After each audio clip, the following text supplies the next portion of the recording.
Hello viewers, welcome to my channel MA physics class. আজকে আমি তোদের চুম্বক আবেশ, তারপরে লেঞ্জের সূত্র, ফ্যারাডের সূত্র এগুলো নিয়ে আলোচনা করব। খুব ইম্পর্টেন্ট টপিক, খুব গুরুত্বপূর্ণ টপিক। এখান থেকে মাধ্যমিকে একটা কোশ্চেন 100% থাকবে, আমি বলে দিচ্ছি 100% থাকবে। তাই ভালো করে ভিডিওটা দেখতে থাক। কনসেপ্টটা যদি ক্লিয়ার থাকে, এখান থেকে যে কোনো টাইপের কোশ্চেন কিন্তু তুই পারবি। চল ভিডিওটা শুরু করা যাক। আর যারা এই ভিডিওর আগের ভিডিওটা অর্থাৎ চুম্বক থেকে কিভাবে কারেন্ট পাচ্ছি, ওরস্টেডের পরীক্ষা, বাল্যচক্র, ফ্লেমিং এর বামস্ত নিয়ম, এইগুলো যারা দেখিসনি তারা অবশ্যই আগের ভিডিওটা দেখে আয়। সবাই ভালো করে বুঝতে পারবি, ভিডিওর কনসেপ্টটা পুরো ক্লিয়ার হয়ে যাবে ভিডিওটা দেখলে। এবং তোরা যারা চ্যানেলটাকে ভালো লাগলে চ্যানেলটাকে সাবস্ক্রাইব কর এবং বন্ধুদেরকে শেয়ার কর। চল শুরু করা যাক আজকে। আচ্ছা, আগের দিন আমি যেটা করালাম, আগের দিন কি করেছিলাম, ওরস্টেডের পরীক্ষা, তাই তো? ওরস্টেডের পরীক্ষাটা কি ছিল, যে কোন একটা তড়িৎবাহী তারের মধ্যে দিয়ে কারেন্ট প্রবাহিত হলে তার আশেপাশে চুম্বক ক্ষেত্র সৃষ্টি হবে। তো এর ঠিক উল্টো পরীক্ষাটা করলো 1831 সালে মাইকেল ফ্যারাডে। 1831 সালে ঠিক এর উল্টো কাজটা, মানে বোঝার চেষ্টা কর। আগের দিন বললাম যে কোন তড়িৎবাহী তারের মধ্যে যদি কারেন্ট প্রবাহিত হয় তাহলে তার আশেপাশে চুম্বক ক্ষেত্র সৃষ্টি হচ্ছিল। এবার ঠিক উল্টো, এবার কারেন্ট আমি দেব না, আমি এবার দেব চুম্বক ক্ষেত্র। আগে কি হচ্ছিল, আগে আমি কারেন্ট দিচ্ছিলাম, চুম্বক ক্ষেত্র পাচ্ছিলাম। এবার আমি চুম্বক ক্ষেত্র সাপ্লাই করব, আর অটোমেটিক কারেন্টে তার থাকবে, তারের মধ্যে দিয়ে কারেন্ট প্রবাহিত হবে। একটা তার আছে, তার মধ্যে কোনো ব্যাটারি যুক্ত করিনি, কিচ্ছু নাই, সার্কিটের সঙ্গে কোনো তড়িৎ উৎস যুক্ত নাই। যখন একটা চুম্বক রাখবো বা চুম্বককে গতিশীল করব, তখন ওর মধ্যে দিয়ে কারেন্ট তৈরি হবে। এটাই আমি ডিটেলস আজকে জানাবো। অ্যাকচুয়ালি এইটা প্রথম পরীক্ষা করেছিল 1831 সালে মাইকেল ফ্যারাডে। সেই জন্য এই ফ্যারাডের নাম অনুসারে এই রিলেটেড দুটো সূত্র আছে, ফ্যারাডের প্রথম সূত্র, দ্বিতীয় সূত্র। ঠিক আছে, এইগুলো পরীক্ষায় কিন্তু খুব আসে, মাধ্যমিকের জন্য খুবই ইম্পর্টেন্ট। মাধ্যমিক, এইচএস সবই ইম্পর্টেন্ট। এটা ফ্যারাডের প্রথম সূত্র, দ্বিতীয় সূত্র, লেঞ্জের সূত্র, এগুলো কিন্তু পরীক্ষায় থাকবেই। এবার তোরা নিজেরাই দেখে নিবি, এই তোদের স্কুলে সামনে যে ইউনিট টেস্টটা হবে, এখানে দেখবি ফ্যারাডের সূত্র বা লেঞ্জের সূত্র আসবেই। এবার কি করলো পরীক্ষাটা জানার আগে একটা টার্ম সম্বন্ধে জানতে হবে, সেটা হলো চুম্বক প্রবাহ। এটা কি আগে জানতে হবে, চুম্বক প্রবাহ, যেটাকে আমরা ফাই দিয়ে চিহ্নিত করি। এই চিহ্নটার নাম জানিস? এই চিহ্নটার নাম হচ্ছে ফাই। এটার নাম হচ্ছে ফাই। চুম্বক প্রবাহ কি জিনিস? এই যে কোন একটা ক্ষেত্র আছে, কোন একটা তল আছে, ঠিক আছে, একটা এরকম করে একটা প্লেট, একটা তল রেখেছি। এই তলের মধ্যে দিয়ে, দেখ আমি তো আগের দিন বলেছিলাম যে চুম্বকের সবসময় উত্তর মেরু থেকে দক্ষিণ মেরুর দিকে বলরেখা নির্গত হয়। বলরেখা মানে কি? ধরো একটা চুম্বক আছে, আবার বলে দিচ্ছি, বলরেখা আগের দিনও বলেছি। ধরো একটা চুম্বক আছে যার এটা উত্তর মেরু, এটা দক্ষিণ মেরু। তো এই চুম্বকের কাছাকাছি যদি একটা বিচ্ছিন্ন উত্তর মেরু আমি কল্পনা করি, সবসময় কল্পনা করবো কি, এটা বিচ্ছিন্ন উত্তর মেরু, তাহলে কি হবে, এই উত্তর মেরুকে কি করবে, বিকর্ষণ করবে, আর এই দক্ষিণ মেরু আকর্ষণ করবে। তার মানে উত্তর থেকে দক্ষিণের দিকে একটা বল কাজ করবে। এই উত্তর মেরুটা অটোমেটিক উত্তর থেকে দক্ষিণ মেরুর দিকে ছুটে যাবে। তো এই যে কাল্পনিক বলের রেখা, বলের দিক, এটাকে বলছে বলরেখা। আর এই বলরেখার দিক বরাবরই চুম্বক ক্ষেত্র কাজ করে, তাই না? চুম্বক ক্ষেত্র ওই দিক বরাবরই কাজ করবে। তাহলে কোন একটা যদি আমি তল রাখি, প্লেন, একটা প্লেট রেখেছি এরকম তল, প্লেন, তার মধ্যে দিয়ে এই যে বলরেখা গুলো যাচ্ছে, ধর বলরেখা, ধর আশেপাশে চুম্বক ক্ষেত্র আছে, সেই চুম্বক ক্ষেত্রটা যাচ্ছে বা বলরেখা যাচ্ছে বলতে পারি। আসলে বলরেখা যাওয়া মানে কিন্তু চুম্বক ক্ষেত্রই যাচ্ছে ওটা। তো এই যে চুম্বক ক্ষেত্র বা বলরেখাটা যাচ্ছে, এইটা এই তলের মধ্যে দিয়ে পাস হয়ে যাচ্ছে, তো বলরেখাগুলো একক সময়ে এই যে কোন তলের মধ্যে দিয়ে চুম্বক প্রবাহের হার, এই যে চুম্বক বলরেখাগুলো নির্গত হচ্ছে, এই যে কত সংখ্যক বলরেখা নির্গত হয়ে যাচ্ছে, কত সংখ্যক, সেটাই হচ্ছে চুম্বক প্রবাহ। চুম্বক প্রবাহিত হচ্ছে, চুম্বক প্রবাহ মানে অ্যাকচুয়ালি চুম্বক ক্ষেত্র প্রবাহিত হচ্ছে, বুঝলে? চুম্বক প্রবাহ কাকে বলে?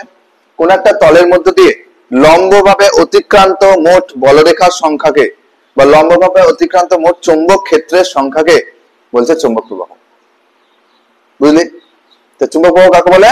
কোন তলের মধ্য দিয়ে, কোন একক তলের মধ্য দিয়ে লম্বভাবে অতিক্রান্ত মোট বলরেখার সংখ্যাকে বা লম্বভাবে অতিক্রান্ত মোট চুম্বক ক্ষেত্রের সংখ্যাকেই বলছে কি চুম্বক প্রবাহ। যত চুম্বক এই বলরেখার সংখ্যা বেশি করে যাবে, যত এই সংখ্যা বাড়বে, তত কি চুম্বক প্রবাহ বাড়বে না? ঠিক আছে, চুম্বক প্রবাহটা বুঝলি? চুম্বক প্রবাহ মানে হচ্ছে কোন একটা জায়গায় কোন একটা তল রাখলে সেই তলের মধ্যে কতগুলো চুম্বক বলরেখা ভেদ করে চলে যাচ্ছে, কত সংখ্যক, সেটাই হচ্ছে চুম্বক প্রবাহ। যত বেশি চুম্বক ক্ষেত্র বা চুম্বক বলরেখা পাস হয়ে চলে যাবে, তত কিন্তু চুম্বক প্রবাহ মানও বাড়বে, অর্থাৎ এই ফাইয়ের মানটাও বাড়বে। ঠিক আছে, এবার এগুলো আমি চুম্বক প্রবাহ কাকে বলে এই জিনিসগুলো আমি লিখিয়ে দেবো, আগে জিনিসগুলো বুঝে নে, আমি এগুলো সব সুন্দর করে লিখিয়ে দেবো। এবার ধর এরকম হলো যে চুম্বক প্রবাহের পরিবর্তনের হার, মানে ধর কোন একটা জায়গায় কোন একটা স্থানে চুম্বক ক্ষেত্র কাজ করছে, সেখানে ধর প্রথমে φ1 চুম্বক ক্ষেত্র কাজ করছে, মানে প্রথম দিকে বলরেখার সংখ্যা ধর কম পরিমাণে যাচ্ছিল। ঠিক আছে, এবার এখানে নিশ্চয় এখানে একটা চুম্বক আছে বলেই তো এখানে চুম্বকের কোন একটা উত্তর মেরু আছে, এখানে চুম্বকের কোন একটা দক্ষিণ মেরু আছে, তবে উত্তর থেকে দক্ষিণের দিকে আমার বলরেখাগুলো যাচ্ছে। এবার কোনো কারণে এই জিনিসটাকে, এই সিস্টেমটাকে বা চুম্বক দুটোকে আমি গতিশীল করছি, মুভ করাচ্ছি, তখন কিন্তু এই যে অতিক্রান্ত বলরেখার সংখ্যা কিন্তু চেঞ্জ হতে থাকবে। মানে এই যে চুম্বক, এই যে আমি বললাম না একটু আগে, একটা চুম্বক থাকলে সবসময় উত্তর মেরুতে কি হয়, বলরেখা কি হয়, নির্গত হয়, তাই তো? আর দক্ষিণ মেরুতে এসে প্রবেশ করে, তাই তো? দক্ষিণ মেরুতে এসে প্রবেশ করে না, এরকম হয়। চুম্বক বলরেখা উত্তর মেরু থেকে বেরিয়ে যায় আর দক্ষিণ মেরুতে এসে প্রবেশ করে। এবার এই চুম্বকটাকে যদি এবার গতিশীল করি, মুভ করা এদিক ওদিক যেদিকে হোক, তখন কিন্তু এখান থেকে নির্গত যে বলরেখাগুলো বা এখানে এই যে নির্গত হচ্ছে বলরেখাগুলো বা এই যে ঢুকছে যে বলরেখাগুলো, সেগুলো কিন্তু চেঞ্জ হতে যাবে সংখ্যাগুলো।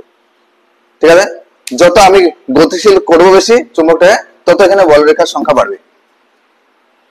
তাহলে কি হয়, এই যে চুম্বকটাকে বা এই সিস্টেমটাকে যদি আমি গতিশীল করি, তাহলে কিন্তু এই φ1 চুম্বক প্রবাহ থেকে চেঞ্জ হয়ে φ2 চুম্বক প্রবাহ হয়ে যাবে, বুঝলি? তো চুম্বক প্রবাহের পরিবর্তন হচ্ছে, কেন পরিবর্তন হচ্ছে? আমি এই চুম্বকটাকে গতিশীল করছি, মুভ করাচ্ছি। তাহলে অ্যাকচুয়ালি পরিবর্তন কতটা হলো, φ2 মাইনাস φ1, এটা হচ্ছে চুম্বক প্রবাহের পরিবর্তন, এই যে এটা। ঠিক আছে, চুম্বক প্রবাহের পরিবর্তন ধরে নিলাম একটা নির্দিষ্ট সময়ে হয়েছে এটা। চুম্বক প্রবাহের পরিবর্তনের হার যদি বলি, চুম্বক প্রবাহের পরিবর্তনের হার যদি বলি, চুম্বক প্রবাহের পরিবর্তনের হার যদি বলি, তাহলে কি লিখবো? দেখ, চুম্বক প্রবাহের পরিবর্তন মানে হচ্ছে φ2 মাইনাস φ1, φ2 মাইনাস φ1 টাকে ডি ফাই লিখতে পারি, এটা মনে থাকে জানো, এটা উঁচু ক্লাসে জানবি, 11-12 জানবি জিনিসটা, একটু রাখ। এই যে কোনো জিনিসের পরিবর্তন বিয়োগফলটাকে আমরা ডি ফাই বলতে পারি, সামনে ডি দেওয়া মানে জেনে রাখবি সেটা ক্ষুদ্র পরিবর্তন বোঝায়, ক্ষুদ্র পরিবর্তন বোঝায়, ক্ষুদ্র জিনিস বোঝানোর জন্য ডি। যেমন ধর ভি মানে ভেলোসিটি, বেগ, যদি আমি এটা ডিভি বলে দিই তার মানে ক্ষুদ্র বেগ। যদি এক্স হচ্ছে সরণ, যদি ওটা ডিএক্স বলি তাহলে ক্ষুদ্র সরণ। ঠিক আছে, যে কোনো জিনিসের আগে ডি লাগানো মানে সেটা ক্ষুদ্র বোঝায়। তাহলে এই বিয়োগফলটা বা এদের এই চুম্বক প্রবাহের পরিবর্তনটা ক্ষুদ্র পরিমাণ পরিবর্তন হয়েছে বিয়োগটা, সেজন্য আমি ডি ফাই ধরেছি। মানে ডি ফাই এর মধ্যে কিন্তু φ2 মাইনাস φ1 টা আছে। বাই সময়টা আমি তাহলে ক্ষুদ্র সময় নিলাম ডিটি, ডিটি সময়ে ডি ফাই পরিমাণ পরিবর্তন হলো, ডিটি ক্ষুদ্র সময়ে ডি ফাই পরিমাণ চুম্বক ক্ষেত্রের পরিবর্তন হলো। এটাকেই তো বলছে চুম্বক প্রবাহের পরিবর্তনের হার। হার মানে কি? সময় দিয়ে ভাগ, তোর আগে থেকে জানিস, সরণ পরিবর্তনের হার, বেগ পরিবর্তনের হার। হার মানে কিন্তু অ্যাকচুয়ালি সময় দিয়ে ভাগ। ডি ফাই বাই ডিটিটা কি? এটাকেই বলছে কি চুম্বক প্রবাহের পরিবর্তনের হার। এই জিনিসটা কাজে লাগবে এখন। চুম্বক প্রবাহ জিনিসটা বুঝলি? চুম্বক প্রবাহ একটা জিনিস মাথায় রাখবি, চুম্বক প্রবাহ মানে অতিক্রান্ত বলরেখার সংখ্যা। কোন একটা তলের মধ্যে কতগুলো বলরেখা ঢুকছে। যত আমি চুম্বকটাকে যদি গতিশীল করি তাহলে এই বলরেখার সংখ্যাও আস্তে আস্তে, প্রবাহিত বলরেখার সংখ্যাও কিন্তু আস্তে আস্তে বাড়তে থাকবে। ঠিক আছে, এই হলো চুম্বক প্রবাহ। জিনিসগুলো আরো ডিটেলসে শিখবি উঁচু ক্লাসে, এখন তোদের এইটুকুই যথেষ্ট, আর এর থেকে বেশি কিছু নাই। অ্যাকচুয়ালি অনেক বইতে চুম্বক প্রবাহ কাকে বলে দেওয়াই নাই ঠিক করে, অভিনবটা একটু ঠিক করে দেওয়া আছে, দেখে নিবি। আচ্ছা চল নেক্সট আসছে এবার। তাহলে ওই যে ওরস্টেড যেটা পরীক্ষা করেছিল তার বিপরীতে একটা পরীক্ষা করলো মাইকেল ফ্যারাডে কত সালে, 1831 সালে। কি করলো দেখ, ধর এরকম একটা তড়িৎবাহী তারের একটা কুণ্ডলী নিল, ঠিক আছে, এরকম একটা কুণ্ডলী নিল।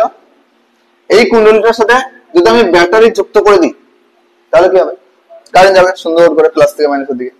আমি ব্যাটারিটা যুক্ত করলাম না, শুধু এখানে একটা গ্যালভানোমিটার যন্ত্র রেখেছি, গ্যালভানোমিটারের কাঁটার সাহায্যে, এই গ্যালভানোমিটার যন্ত্রের সাহায্যে আমি চেক করবো যে এর মধ্যে কারেন্ট যাচ্ছে কিনা। আচ্ছা এটার সাথে কোনো তড়িৎ উৎস, ব্যাটারি, কোষ কোনো কিছু যুক্ত নাই, তাহলে এর মধ্যে কারেন্ট যাবে? যাবে না। সিম্পল একটা তার, এর মধ্যে কোনো কারেন্ট নাই, তার মানে এই গ্যালভানোমিটারের কাঁটাটা কি দেখবো আমি, জিরোতে দেখবো, জিরো, কোনো পার্ট দিচ্ছে না। এবার কি করলাম যে এর আশেপাশে একটা, এর পাশে একটা চুম্বক রাখলাম। চুম্বকের এটা উত্তর মেরু, এটা দক্ষিণ মেরু। আগে কি হচ্ছিল, আগে আমি কারেন্ট পাঠাচ্ছিলাম, ওরস্টেড যেটা করলো সেটা কারেন্ট পাঠাচ্ছিলাম আর আশেপাশে চুম্বক ক্ষেত্র সৃষ্টি হচ্ছিল। আর এখন কারেন্ট আমি পাঠাবো না, আমি চুম্বকটা রাখলাম। চুম্বক যখনই থাকলো তখনই কি হবে, এখান থেকে চুম্বক ক্ষেত্র সৃষ্টি হবে। চুম্বক ক্ষেত্র বা চুম্বক বলরেখা সবসময় উত্তর মেরু থেকে বেরিয়ে যায় আর দক্ষিণ মেরুতে এসে কি হয়, প্রবেশ করে, তাই না? বলরেখা উত্তর মেরু থেকে বেরিয়ে দিয়ে দক্ষিণ মেরুতে প্রবেশ করে। এবার এই চুম্বকটা যখন এখানে আমি না মানে মাইকেল ফ্যারাডে পরীক্ষা যখন করলো তখন দেখলো যে এই চুম্বকটা স্থির ভাবে যখন রেখে দিয়েছে কুণ্ডলীর কাছে, কুণ্ডলীর কোনো কাছাকাছি স্থানে একটা চুম্বকটাকে, চুম্বক দণ্ডকে স্থির ভাবে শুধু রেখে দিয়েছে। দেখছে গ্যালভানোমিটারের মধ্যে দিয়ে কোনো কারেন্ট যাচ্ছে না, মানে জিরো, মানে কারেন্ট যাচ্ছে না, সিম্পল যেটা হয়। এবার চুম্বকটাকে চুম্বকটাকে এবার গতিশীল করতে শুরু করলো, মানে সামনের দিকে নিয়ে যেতে শুরু করলো। সামনের দিকে নিয়ে যাচ্ছি, দেখছে অটোমেটিক কারেন্ট তৈরি হচ্ছে, অটোমেটিক গ্যালভানোমিটারের কাঁটাটা এবার বিক্ষেপণ শুরু হচ্ছে, মানে এর মধ্যে কারেন্ট তৈরি হচ্ছে, কারেন্ট যাচ্ছে। বা এই চুম্বকটা দূরে সরাচ্ছিস তবুও দেখছিস কারেন্ট যাচ্ছে। তার মানে এখানে কারেন্টটা তৈরি হওয়ার, এখানে যে কারেন্ট তৈরি হচ্ছে তার জন্য প্রধান দায়ী হচ্ছে, এই চুম্বকটাকে গতিশীল করতে হবে। চুম্বকটা স্থির থাকলে হবে না। গতিশীল করলে কি হয়, একটা চুম্বক যদি স্থির থাকে তাহলে এখান থেকে যে চুম্বক বলরেখাগুলো বেরিয়ে যাচ্ছে সেগুলো নির্দিষ্ট পরিমাণেই থাকে। এটা চুম্বক স্থির, তার মানে এখান থেকে নির্গত বলরেখার সংখ্যাও স্থির। মানে ওই যে চুম্বক প্রবাহ, যেটা আমি একটু আগে বললাম, চুম্বক প্রবাহ যে ওই যে যতগুলো বলরেখা পাস হচ্ছে সেটাও কিন্তু একই স্থির। এবার যখনই চুম্বকটাকে গতিশীল করছি তখনই কিন্তু ওখান থেকে নির্গত যে বলরেখাগুলো সেগুলো কিন্তু সংখ্যা বাড়ছে কমছে, বাড়বে, অর্থাৎ পরিবর্তন হবে। চুম্বক বলরেখার সংখ্যার পরিবর্তন হওয়া মানে চুম্বক প্রবাহের পরিবর্তন। চুম্বক প্রবাহ আগে যেটা বললাম ফাইয়ের পরিবর্তন হচ্ছে ফাই। তাহলে যখনই কোনো চুম্বককে আমি গতিশীল করব তখনই কিন্তু এখানে ফাইয়ের পরিবর্তন হবে, অর্থাৎ ডি ফাই ডিটি পাবো, ফাইয়ের পরিবর্তনের হার। যখনই চুম্বক প্রবাহের পরিবর্তন হচ্ছে তখনই কিন্তু এর মধ্যে কারেন্ট তৈরি হচ্ছে। তাহলে যদি এই কুণ্ডলী, এই যে চুম্বকের, এই যে চুম্বক দণ্ডটা যদি স্থির রাখি তাহলে সেখানে কোনো চুম্বক প্রবাহের পরিবর্তন হচ্ছে না। চুম্বক প্রবাহের পরিবর্তন হচ্ছে না মানে এখানে কারেন্ট তৈরি হবে না। আর যখন এটাকে গতিশীল করব তখন এখানে চুম্বক প্রবাহের পরিবর্তন হবে, ফাইয়ের পরিবর্তন হবে, আর ফাইয়ের পরিবর্তন হলে এখানে কারেন্ট তৈরি হবে। বুঝলি? এবার একটা জিনিস, সরাসরি বইয়ে তোদের কারেন্ট তৈরি হওয়ার কথা বলেনি, বলেছে কি, দেখ একটা তড়িৎবাহী তার আছে, ধর একটা তার আছে বা এই কুণ্ডলীটাই ধর এরকম ভাবে আছে। এই কুণ্ডলীতে কারেন্ট কখন যাবে, যখন একটা ব্যাটারি যুক্ত করতাম, যদি একটা ব্যাটারি বা কোষ যুক্ত করতাম তাহলে কারেন্ট যাবে। এবার ব্যাটারির কিসের জন্য কারেন্ট প্রবাহিত হয় এটাও আমি আগে পড়িয়েছি। ব্যাটারির কিসের জন্য, ইএমএফ, তাই তো, তড়িৎ চালক বল, ইএমএফ মনে পড়ছে? ইএমএফটা কি ছিল? ব্যাটারির দুই প্রান্তের বিভবের ডিফারেন্স, বিভব পার্থক্য, যার কারণে পজিটিভ থেকে নেগেটিভ দিকে পোটেনশিয়াল ডিফারেন্সের জন্য বা এই যে উচ্চ বিভব থেকে নিম্ন বিভবের দিকে কারেন্ট যাবে। ব্যাটারির কোষের দুই প্রান্তে যে বিভব পার্থক্য সেটাকে তো ইএমএফ বলছিলাম। অর্থাৎ ইএমএফ যদি থাকে ব্যাটারির তবেই কারেন্ট যাবে। ইএমএফ যদি না হয়, ইএমএফ মানে এখানে ভোল্টেজ, ব্যাটারির ভোল্টেজ। তো ব্যাটারিতে যদি ভোল্টেজই না থাকে 0 ভোল্ট, তাহলে কারেন্ট যাবে? যাবে না। তাহলে ইএমএফ মানে কিন্তু অ্যাকচুয়ালি উচ্চ বিভব আর নিম্ন বিভব থাকতে হবে, অর্থাৎ বিভবের একটা পার্থক্য থাকতে হবে, তবে উচ্চ বিভব থেকে নিম্ন বিভব দিকে আধানগুলো ছুটবে, কারেন্টগুলো ছুটবে। অর্থাৎ ইএমএফ যদি কোনো জায়গায় কোনো বর্তনীতে, যদি আমি যে কোনো বর্তনীতে ব্যাটারি বাদ দিয়ে যদি ইএমএফ সৃষ্টি করতে পারি, বিভবের পার্থক্য সৃষ্টি করতে পারি, তাহলে অটোমেটিক কি হবে? কারেন্ট যেতে শুরু করবে। ব্যাটারি বাদ দিয়ে, ব্যাটারিতেও তো ইএমএফ থাকে, ব্যাটারি পরিবর্তে ইএমএফটা ভাব। তাহলে এবার বলবো যে কোন তড়িৎবাহী কুণ্ডলীর কাছাকাছি কোন চুম্বককে গতিশীল করলে তাদের চুম্বক প্রবাহের পরিবর্তন হয় এবং কুণ্ডলীতে ইএমএফ আবিষ্ট হয়। ইএমএফ আবিষ্ট হয়, ইএমএফ আবিষ্ট হয় এবং তড়িৎ প্রবাহিত হয়। ইএমএফ আবিষ্ট হয়, আবিষ্ট মানে কি? আবিষ্ট কথাটার মানে কি? আবিষ্ট কথাটার মানে কি? আবিষ্ট মানে তৈরি হওয়া, ঠিক আছে? আবিষ্ট মানে যেটা অটোমেটিক তৈরি হচ্ছে, পাশের কোনো কারণে ও তৈরি হচ্ছে, সেটাকে বলছে আবিষ্ট। মানে অ্যাকচুয়ালি তৈরি হওয়া বোঝায়, তৈরি হওয়া, ঠিক আছে? তাহলে কি বলবো যে কোন তড়িৎবাহী কুণ্ডলীর পাশে যদি একটা চুম্বক ক্ষেত্র বা চুম্বক বলরেখার পরিবর্তন ঘটানো হয় বা চুম্বক প্রবাহের পরিবর্তন ঘটানো হয় বা কুণ্ডলীকে গতিশীল করা হয়, তাহলে ওর কাছাকাছি থাকা কুণ্ডলীতে অটোমেটিক ইএমএফ আবিষ্ট হবে। ইএমএফ আবিষ্ট হবে মানে ইএমএফ তৈরি হবে, স্বতঃস্ফূর্ত ভাবে অটোমেটিক ভাবে ইএমএফ আবিষ্ট হবে। আর ইএমএফ আবিষ্ট হলে কি হবে? কারেন্ট যেতে শুরু করবে, তড়িৎ প্রবাহিত হবে। বুঝলি? এটাই প্রথম ফ্যারাড বলল। এইটার উপর ভিত্তি করে ফ্যারাড প্রথম দুটো সূত্র দিল। একটা হচ্ছে ফ্যারাডের ফার্স্ট ল, ফ্যারাডের প্রথম সূত্র, আরটা হচ্ছে ফ্যারাডের দ্বিতীয় সূত্র। কি জিনিস? ফ্যারাডের প্রথম সূত্র আমি অলরেডি বলে দিয়েছি। কি বলবো? যে কোন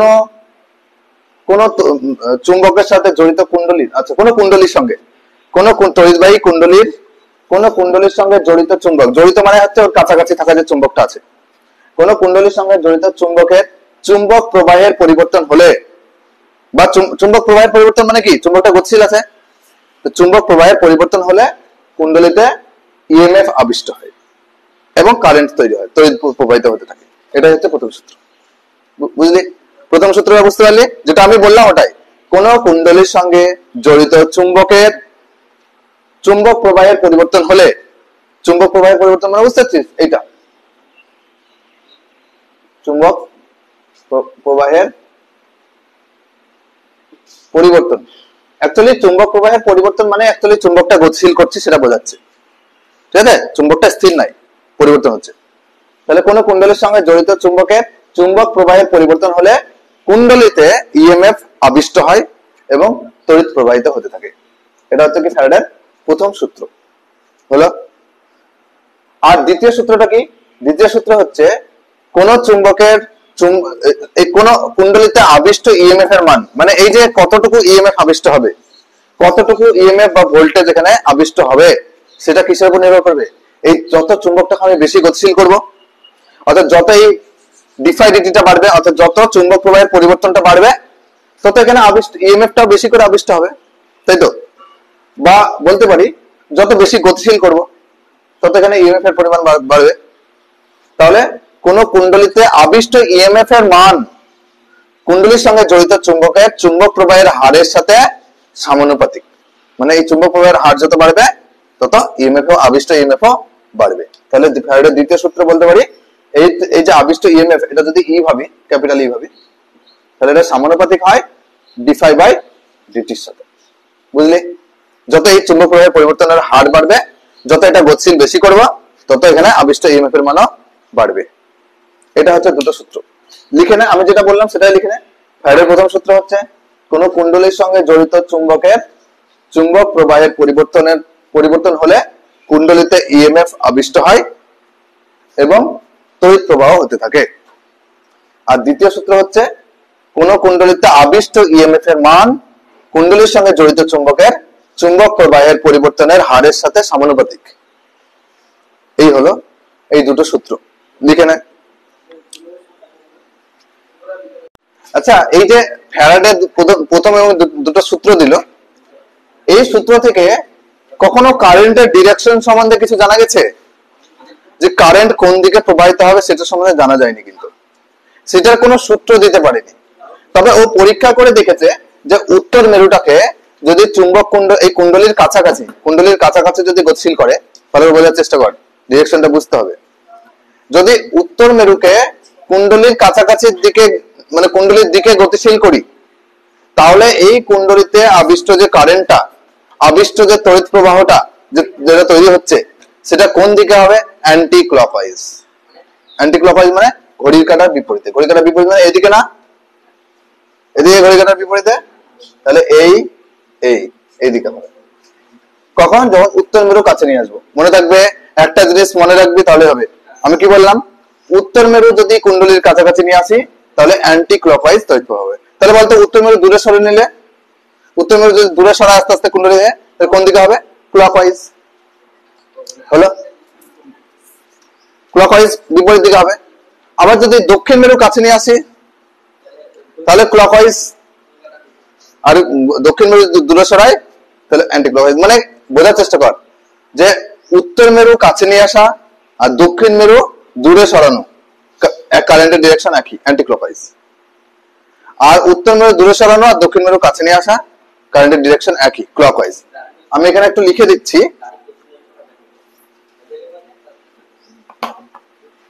যদি উত্তর মেরু কুণ্ডলীর কাছাকাছি নিয়ে আসি, এই কুণ্ডলী, ঠিক আছে, তাহলে কারেন্টের ডিরেকশনটা কোন দিকে হয়? অ্যান্টি ক্লকওয়াইজ, তাই তো? মানে এইদিকে, এইদিকে হয় কারেন্টের ডিরেকশন। আমি এইভাবে দেখিয়ে দিচ্ছি। উত্তর মেরুকে যদি দূরে সরাই, আস্তে আস্তে ওইদিকে সরাই কুণ্ডলী থেকে, তাহলে কোন দিকে হবে? ক্লকওয়াইজ। ক্লকওয়াইজ মানে ঘড়ির কাঁটার দিকে, মানে এইদিকে। হলো? এটা কারেন্টের ডিরেকশন। যদি দক্ষিণ মেরুকে কাছে নিয়ে আসি, দক্ষিণ মেরু কাছে নিয়ে আসে আর উত্তর মেরু দূরে সরানো, একই ডিরেকশন হবে, তাহলে ক্লকওয়াইজ হবে। হলো? যদি দক্ষিণ মেরুকে দূরে সরাই কুণ্ডলী থেকে, তাহলে কোন দিকে হবে? দক্ষিণ মেরু দূরে সরানো আর উত্তর মেরু কাছে নিয়ে আসে, একই, তার মানে অ্যান্টি ক্লকওয়াইজ। মনে থাকবে? এই ছকের আকারে আমি লিখে দিলাম। এই চিহ্নগুলো মনে রাখবি। একটা জিনিস মনে রাখবে, শুধু উত্তর মেরু কাছে নিয়ে আসবো, অ্যান্টি ক্লকওয়াইজ কারেন্ট তৈরি হবে। বাকিগুলো সব রিভার্সিভাস, তোরা নিজেরা করে দিবি। এটা আই মানে কারেন্ট, তড়িৎ প্রবাহ মাত্রা আই, সেই জন্য।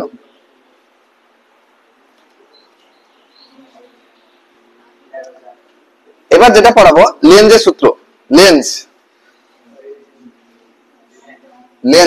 ঠিক আছে, বিজ্ঞানের লেন্স।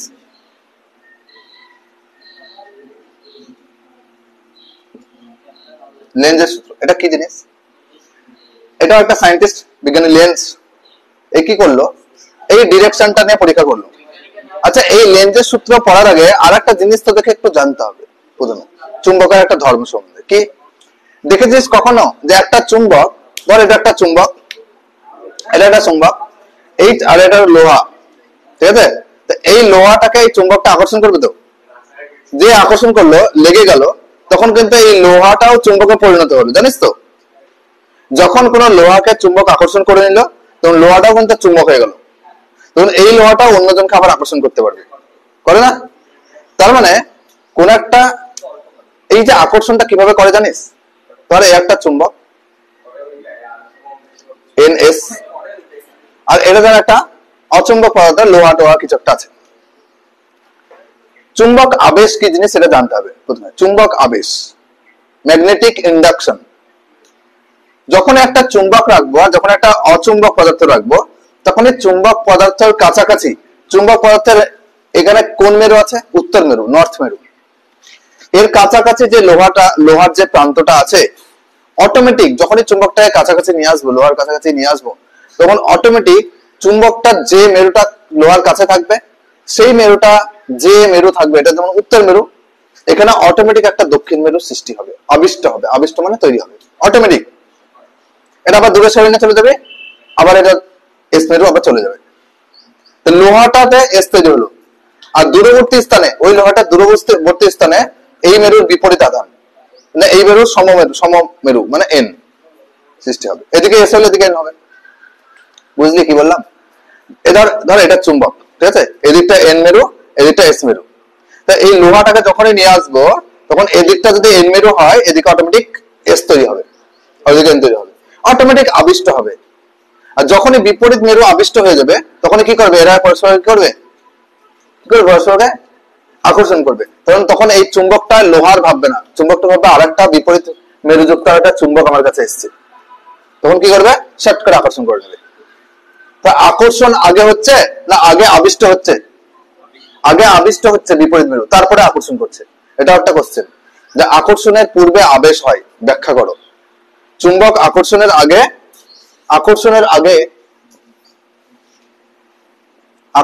আগে চুম্বক আবেশ ঘটে, ব্যাখ্যা করো। এটা পরীক্ষা আসে, কেন বুঝতে পারছিস?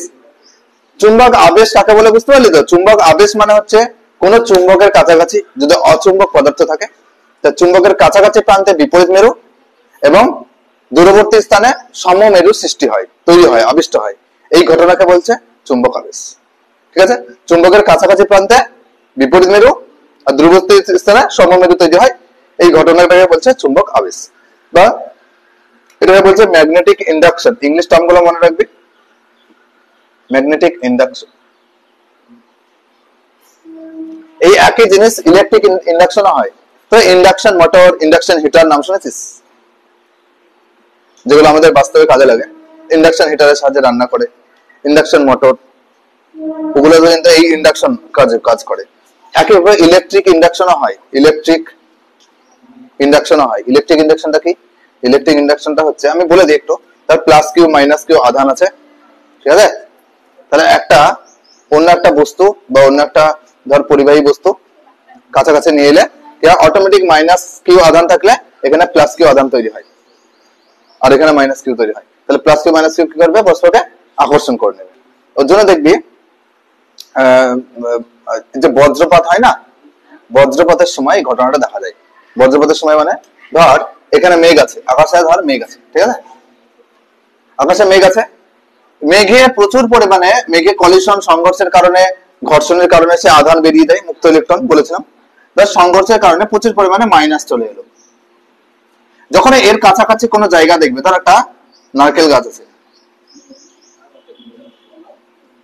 ঠিক আছে, তাহলে এই মেঘের খুব কাছাকাছি স্থানে আছে, ও মেঘের কাছাকাছি স্থানে কি করবে? এই যে চুম্বক আবেশ, এই তড়িৎ আবেশ, ইলেকট্রিক ইন্ডাকশন ঘটবে। তড়িৎ আবেশটা কি? যে এখানে মেঘটা যদি মাইনাস হয়, ওর কাছাকাছি প্রান্তে কি তৈরি করবে? সব প্লাস তৈরি করবে, বিপরীত।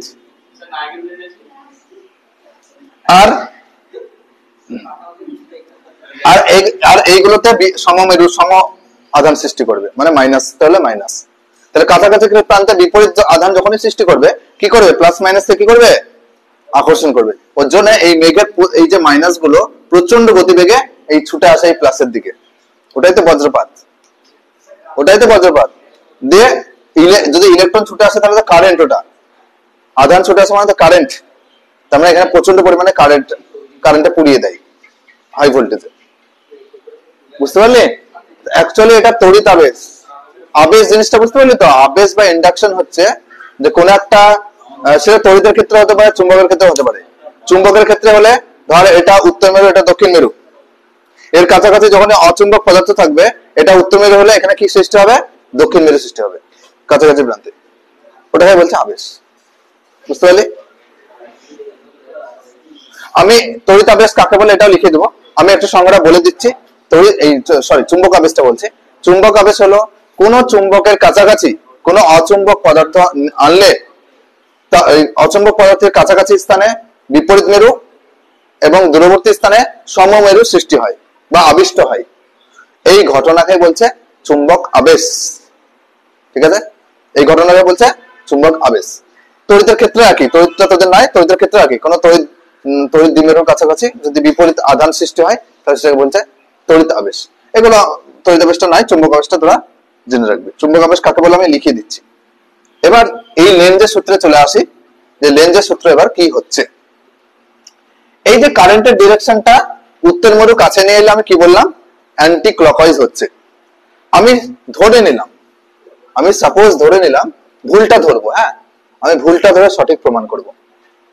কি করব, যখন উত্তর মেরুটা কাছে নিয়ে আসছি, যখন উত্তর মেরুটা কুণ্ডলীর কাছাকাছি নিয়ে আসছি, তখন আমি ভুল ডিরেকশনটা ধরে নিচ্ছি। আমি ধরে নিলাম ক্লকওয়াইজ কারেন্ট যাচ্ছে, ধরে নিলাম, এটা ভুল সেটা আমি প্রমাণ করব। ধরে নিলাম ক্লকওয়াইজ কারেন্ট যাচ্ছে, ঠিক আছে, আমি প্র্যাকটিক্যাল করে দেখেছি এটা অ্যান্টি ক্লকওয়াইজ হচ্ছে, কিন্তু কেন হচ্ছে সেটা ব্যাখ্যা এখানে করবো। ধরে নিলাম যদি ক্লকওয়াইজ হয়, তাহলে এবার দেখতো যখনই উত্তর মেরু, এই যে চুম্বকের উত্তর মেরু কাছে নিয়ে আসছি, তখন উত্তর মেরুর কাছাকাছি প্রান্তে যে কুণ্ডলীর প্রান্তটা আছে সেখানে কি তৈরি হবে, কি আবিষ্ট হবে, কোন মেরু, চুম্বক আবেশ হবে। তো যদি একটা চুম্বককে একটা কুণ্ডলীর কাছাকাছি নিয়ে আসি, পরিবাহী কুণ্ডলীর, তাহলে এর চুম্বকটা যদি কাছাকাছি উত্তর মেরু থাকে, তাহলে কুণ্ডলীর সামনের দিকটায় কোন মেরু সৃষ্টি করবে, দক্ষিণ মেরু। এস, এই যে চুম্বক আবেশ, এখনই বললাম চুম্বক আবেশ, চুম্বক আবেশ, চুম্বক আবেশ মানে তো কাছাকাছি প্রান্তে বিপরীত মেরু, আর দূরবর্তী স্থানে কি তৈরি করবে, সমমেরু মানে এন। এখানে এস হলো, ওখানে এন। এবার একটা জিনিস দেখতো, আমি একটা চুম্বককে আমি কাছে নিয়ে এলাম, কোনো গতিশীল করিনি, দেখো এখনো কোনো গতিশীল করিনি আমি নিজে থেকে। তাহলে আমি একটা চুম্বককে শুধুমাত্র কুণ্ডলীর কাছে নিয়ে এলাম, রেখে দিলাম। কি হলো, চুম্বকের কাছাকাছি প্রান্তে উত্তর মেরু মানে কুণ্ডলীর বিপরীত প্রান্ত, কুণ্ডলীর কাছাকাছি স্থানে দক্ষিণ মেরু সৃষ্টি হবে। উত্তর মেরু দক্ষিণ মেরুকে কি করবে, আকর্ষণ করবে। আকর্ষণ করার কারণে চুম্বকটা অটোমেটিক গতিশীল থাকবে। এবার চুম্বক গতিশীল থাকতে পারে, কুণ্ডলী গতিশীল থাকতে পারে, বা দুজনেই গতিশীল থাকতে পারে। মানে অ্যাকচুয়ালি এই চুম্বকটা গতিশীল হলে তবে তো ইএমএফ তৈরি হবে, একটু আগে বললাম আমি। তো শুধু কি চুম্বক গতিশীল হলে হবে? যদি এরকম হয় চুম্বকটা স্থির, কুণ্ডলীটা গতিশীল, তাও কিন্তু হবে। মানে দুজনের মধ্যে যে কোনো একজন গতিশীল বা দুজনেই যদি গতিশীল থাকে, তাহলেই কিন্তু এখানে ইএমএফ আবিষ্ট হবে। বুঝলি, মানে দুজনেই যদি স্থির থাকে তাহলে একমাত্র এখানে কোনো কারেন্ট যাবে না। দুজনের মধ্যে হয় একজনকে গতিশীল, আর না হলে দুজনেই উভয়ই গতিশীল, তাহলে কারেন্ট তৈরি হবে। তাহলে এই যে কারেন্টের আমি কি করলাম, উত্তর মেরু দক্ষিণ মেরুকে আকর্ষণ করবে, তাহলে আকর্ষণের কারণে চুম্বকটা এবার গতিশীল হতে শুরু করলো। আর যখনই চুম্বক গতিশীল হবে তখন কি হবে, চুম্বক প্রবাহের পরিবর্তন হবে না, ডিফাইডিটি। আর যখনই ডিফাইডিটি হবে তখন এখানে ইএমএফ আবিষ্ট হবে, কারেন্ট তৈরি হবে। তাহলে আমি এখানে বাইরে থেকে কিছু করলাম, আমি বাইরে থেকে কিচ্ছু করিনি, আমি শুধু একটা চুম্বক এনে রেখে দিয়েছি। চুম্বকটা অটোমেটিক বিপরীত মেরু সৃষ্টি করেছে, আবিষ্ট করেছে। চুম্বক আবেশের কারণে অটোমেটিক বিপরীত মেরু পরস্পরকে আকর্ষণ করছে, আকর্ষণের কারণে ছুটছে, আকর্ষণের কারণে গতিশীল হচ্ছে, সেই গতিশীলের কারণে চুম্বক প্রবাহের পরিবর্তন হচ্ছে, চুম্বক প্রবাহের পরিবর্তনের কারণে ইএমএফ আবিষ্ট হচ্ছে, ইএমএফ আবিষ্ট হলে কারেন্ট তৈরি হচ্ছে। তাহলে আমার কোনো কাজ থাকলো না, তাহলে তো ভালোই হতো। তাহলে কোন একটা চুম্বক কারেন্টের তারের কাছে রেখে দিলেই কারেন্ট পেতাম। তো শক্তির এনার্জি কনজারভেশন ল মেনে চলছে, শক্তির সংরক্ষণ সূত্র মেনে চলছে। আমি বাইরে থেকে কোনো কার্য করছি না, তাহলে অটোমেটিক কারেন্ট তৈরি হচ্ছে। চুম্বক এনে রেখে দে, কারেন্ট তৈরি হবে। চুম্বক রেখে দিলাম কারেন্টের তারের কাছে, কারেন্ট হয়ে বেরিয়ে আসবে। তাহলে তো ভালোই হতো, তাহলে কারেন্টের বিল দিতে হতো না, তাই না? এটা কখনো ফিজিক্সের রুলের মধ্যে পড়ে না যে আমি এনার্জি দেবো না। এনার্জি কনজারভেশন ল কি বলে, শক্তির সংরক্ষণ সূত্র, যে শক্তি কখনো সৃষ্টি করা যায় না বা ধ্বংস করা যায় না, শুধু শক্তি একটা থেকে আরেকটায় কনভার্ট হয়। তাহলে এখানে তো শক্তির সৃষ্টি হচ্ছে, আমি বাড়িতে কোনো শক্তি এনার্জি কিছু দিচ্ছি না, অটোমেটিক তড়িৎ শক্তি উৎপন্ন হচ্ছে, অটোমেটিক নিজে নিজে আবিষ্ট হচ্ছে, বিপরীত মেরু সৃষ্টি করছে, আকর্ষণ করছে, টানছে, গতিশীল হচ্ছে, ইএমএফ আবিষ্ট হচ্ছে, কারেন্ট তৈরি হচ্ছে, সব নিজে নিজে। তাহলে এটা কখনো ভ্যালিড না, এটা কখনো হতে পারে না শক্তির সংরক্ষণ সূত্র অনুযায়ী। তাহলে এটা তখনই ঠিক হবে যদি আমাকে বাইরে থেকে কার্য দিতে হয়।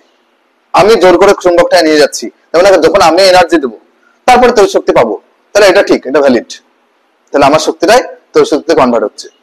তাহলে কি করব, এই সেম জিনিসটা যেটা তুই ডিরেকশনটা ক্লকওয়াইজ ধরেছিস, ওই দিকটা উত্তর মেরু এদিকটা দক্ষিণ মেরু ধরেছিস, এই যে আবিষ্ট হয়েছে, এই আবিষ্ট হওয়ার পরে যদি এই কুণ্ডলীটাকে ঠিক উল্টে দিই মানে এই কুণ্ডলীটা যদি ঠিক ঠিক এইভাবে উল্টে দিই, বুঝতে পারছিস, এইভাবে ঠিক উল্টে দিই, তোরা খাতায় যদি এই ছবিটা আঁকিস, খাতার পরের পেজে উল্টিয়ে ওই ছবিটা এরকম করে লাইটের দেখার চেষ্টা করবি, তুমি উল্টে গেল, তো উল্টে গেলে এটা যদি উল্টে দিই তাহলে কি হবে, এন মেরুটা এদিকে চলে আসবে, এস মেরুটা এদিকে চলে আসবে, তাই তো? আমি ছবিটা আঁকি, এখানে ছবি আঁকি, তাহলে ওই কুণ্ডলীটা উল্টে দিয়েছি ধর,